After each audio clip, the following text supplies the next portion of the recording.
Assalamualaikum warahmatullahi wabarakatuh. Mulai ya. Belajar dulu kita. Iya, sedikit. Kita hari ini masuk ke materi baru tentang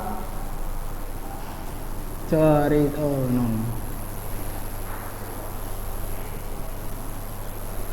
tentang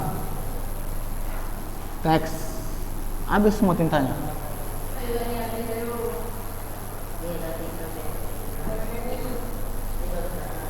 Ada?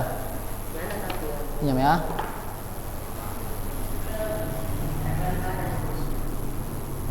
Teks narasi sama atau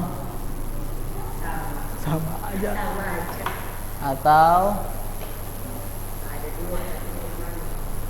atau cerita fiksi. Weh, tolong ya. Fiksi.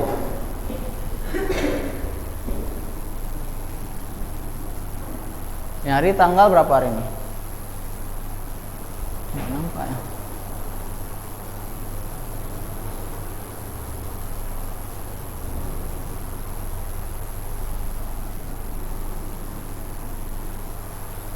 Teks narasi atau cerita fiksi.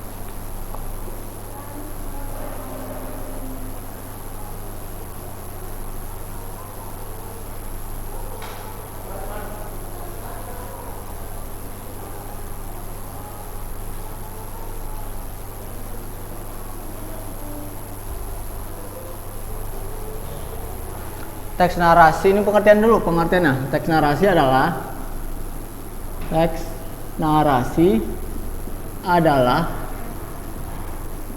sebuah teks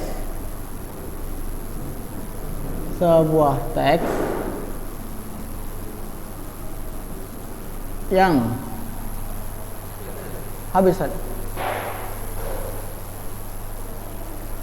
sebuah teks yang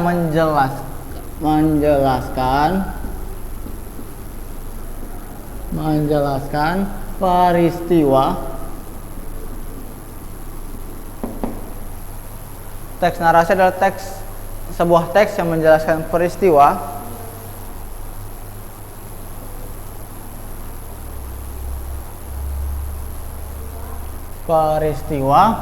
dari awal sampai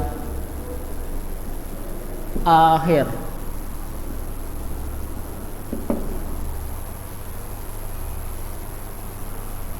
Teks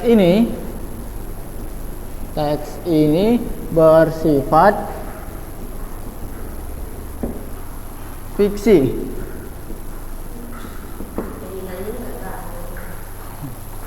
Makasih ya. Fiksi itu artinya apa arti fiksi? Tahu apa fiksi? No, fiksi itu hayalan. Berarti dia tidak nyata. Teks narasi adalah sebuah teks yang menjelaskan peristiwa dari awal sampai akhir. Teks ini bersifat fiksi atau khayalan.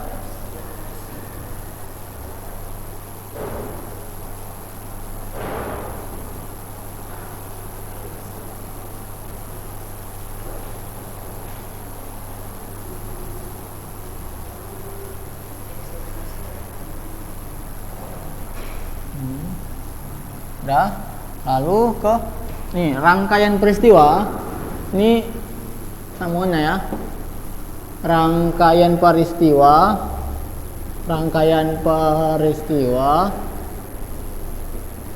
disebut alur cerita. Alur cerita itu sama seperti jalan cerita, artinya jalan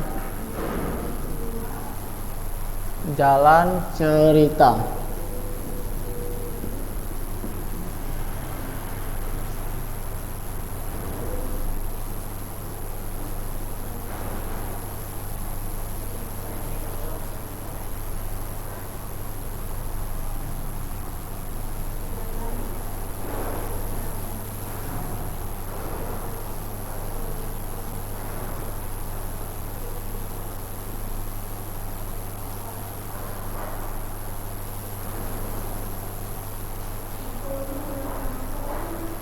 Teks narasi adalah sebuah teks yang menjelaskan peristiwa dari awal sampai akhir. Teks ini bersifat fiksi atau khayalan. Rangkaian peristiwa disebut alur cerita atau jalanan cerita. Ini ya peristiwa tadi. Yang ini maksudnya alur ya. Dari awal sampai akhir itu disebut alur. Lalu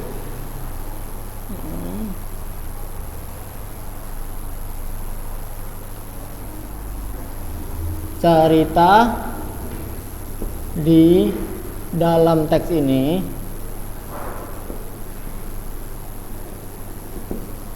menggunakan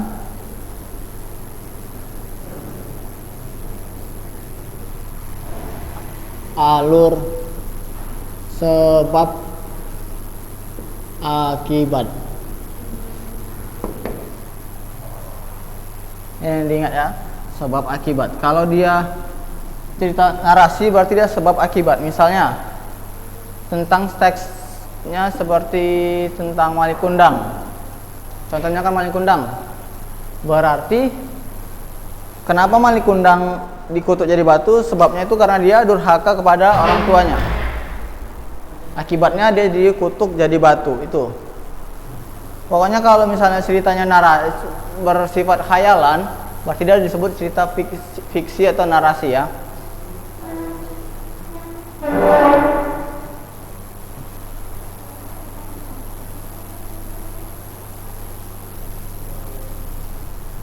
Ciri-ciri teks narasi itu bersifat imajinasi. Imajinasi si pengarang, bukan si pembaca ya. Berarti si pengarang menuliskan imajinasinya dalam bentuk tulisan, itu dia. Lalu yang kedua itu dia, kalau imajinasi berarti kebenaran ceritanya tidak mutlak. Mutlak itu pasti ya, tidak mutlak. Kebenaran cerita tidak mutlak, karena kan dia berdasarkan imajinasi si pengarang. Yang ketiga itu cirinya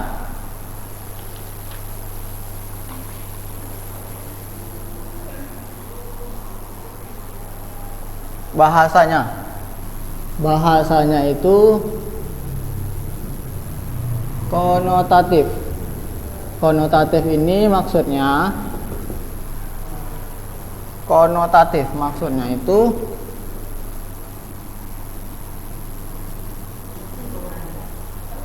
konotatif.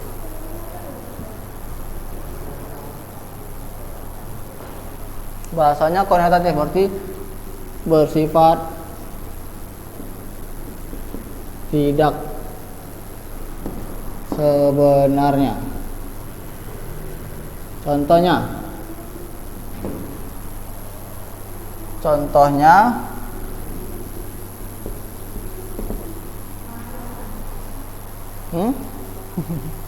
Contohnya bahasa konotatif kan bersifat tidak sebenarnya. Contohnya misalnya misalnya iya cerita dari Malik Kundang. Bukan Malik Kundang. Iya Malik Kundang. Maling tadi undang ya. Tadi misalnya contohnya Malik Kundang.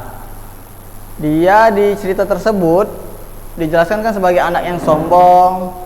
Gini. Masa gitulah, agak bingung nanti bahasa. Misalnya gini. Masa lupa namanya. Siapa namanya? Oh ya Gani, astagfirullah. Misalnya Gani. Contohnya nih. Gani orangnya misalnya enggak. Misalnya Gani itu malas datang. Malas sekolah misalnya Gani. Misalnya Gani malas di sekolah. Ustadz menyindirnya gini. Murid yang paling rajin di sekolah ini adalah Gani. Itu maksudnya. Tapi sebenarnya Ustadz tuh menyindir Gani karena dia jarang datang itu. Contohnya gitu. Yang keempat. Yang tadi tuh. Bikin ya. Udah yuk. Contohnya. Gani murid paling rajin di kelas. Kenyataannya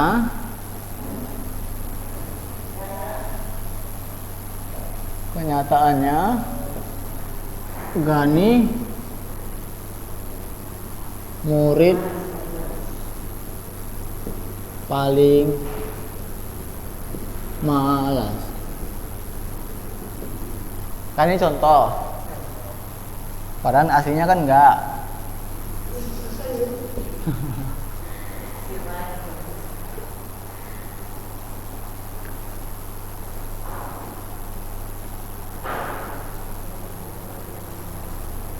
Oh ya.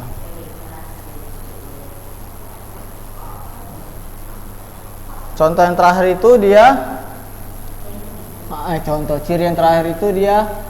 ciri yang terakhir itu dia ada keajaiban atau apa ya? Keajaiban atau keanehan atau mukjizat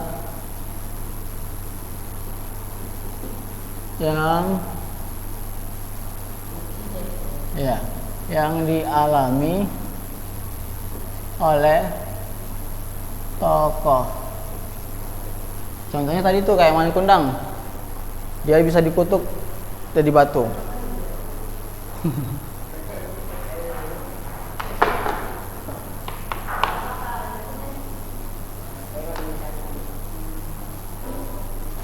Jadi tadi ciri-cirinya itu ada 5 ya.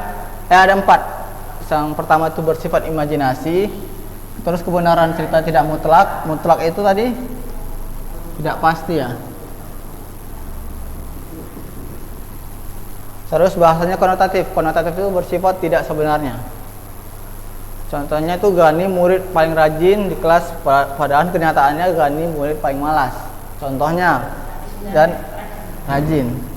Yang keempat tuh ada keajaiban atau keanehan mukjizat yang dialami oleh tokohnya. Contohnya tadi kayak Mani Kundang bisa dikutuk jadi batu. Ya.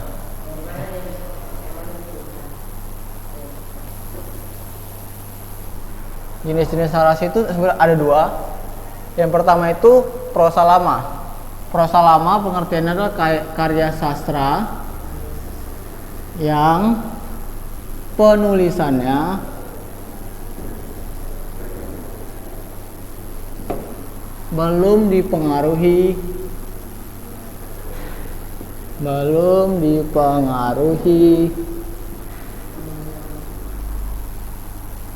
budaya barat.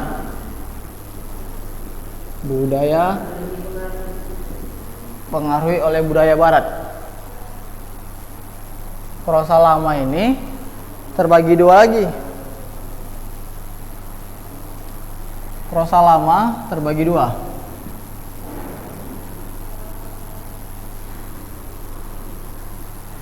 Prosa lama terbagi 2. Yang pertama itu disebut dengan cerita rakyat.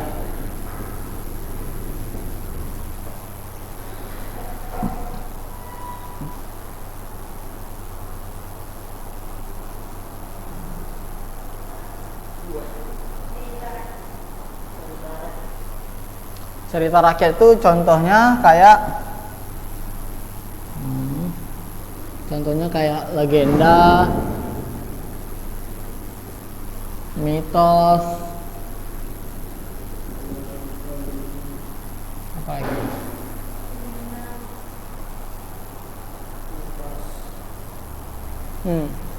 Sama fabel. Fabel itu tahu apa fabel? Fabel. Apa? Fabel itu hewan, cerita hewan yang memiliki sifat seperti manusia. Contohnya tuh kayak si kancil yang cerdik. Nah, itu contohnya. Fabel itu. Lalu yang kedua itu, minggu depan kita jelasin tentang legenda, mitos sama fabel. Yang kedua itu prosa lama kan terbagi 2 lagi. Yang pertama cerita rakyat, yang kedua itu hikayat.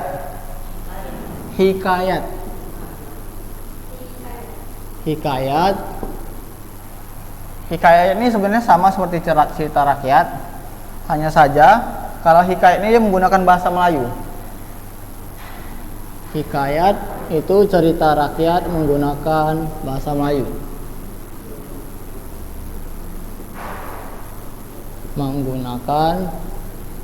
Biasanya menggunakan bahasa Melayu.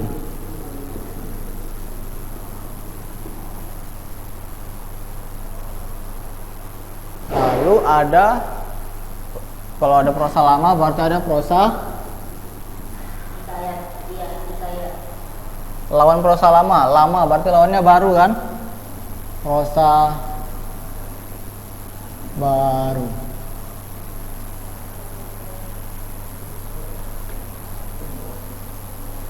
Yang B ya. Yang A ini prosa lama, yang B prosa baru. Berarti kalau pengertiannya prosa baru adalah karya sastra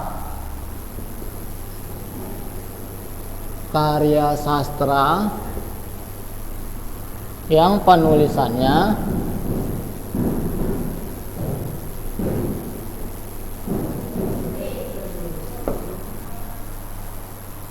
sudah dipengaruhi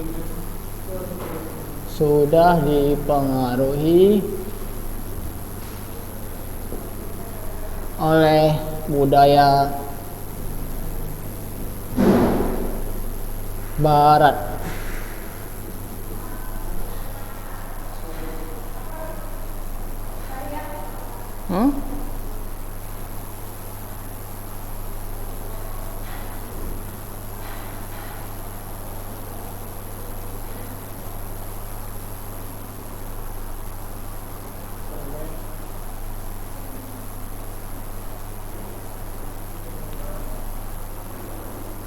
Contoh prosa baru itu dia ada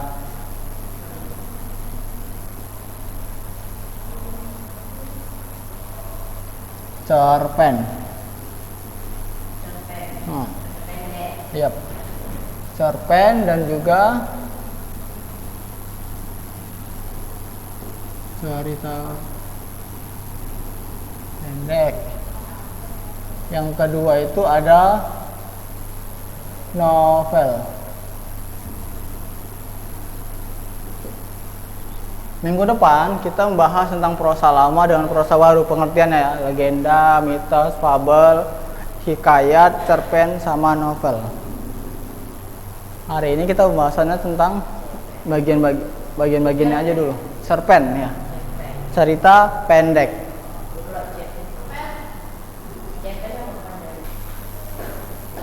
Jadi tadi imajinasi. Fiksi apa artinya? Fiksi? Ya, khayalan. Terus konotatif tadi apa artinya? Konotatif.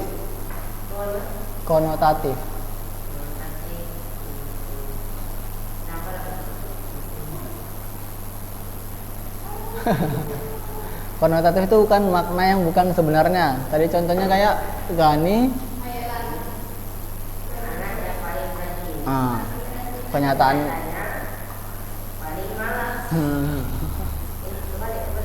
kebalik. Anak yang paling malas.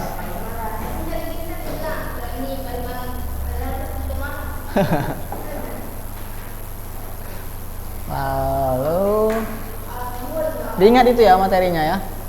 Diingat, jangan dihafal tapi diingat. Bedakan sama ingat sama dihafal. Kalau dihafal nanti dia bisa besok-besok lupa. Tapi kalau diingat sampai kapanpun insya Allah ingat. Sama kayak surah. Jadi tugasnya cuman baca teks di halaman 45. Di halaman 45 sampai halaman 48. Baca teks tentang kekuatan ekor biru nataga. Kekuatan ekor biru nataga. Nanti ada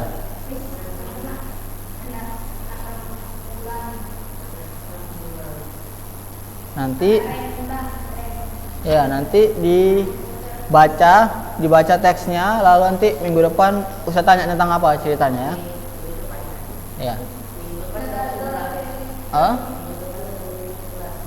Iya. Minggu depan Ustaz tanya teksnya tentang apa, siapa aja tokohnya, halaman 45 sampai 48. Siapa-siapa aja tokohnya, gini. Nanti kita bahas. Nanti Ustaz tanya di minggu depan. Jadi pertemuan hari ini sampai sini saja. Lebih kurangnya mohon maaf. Assalamualaikum warahmatullahi wabarakatuh.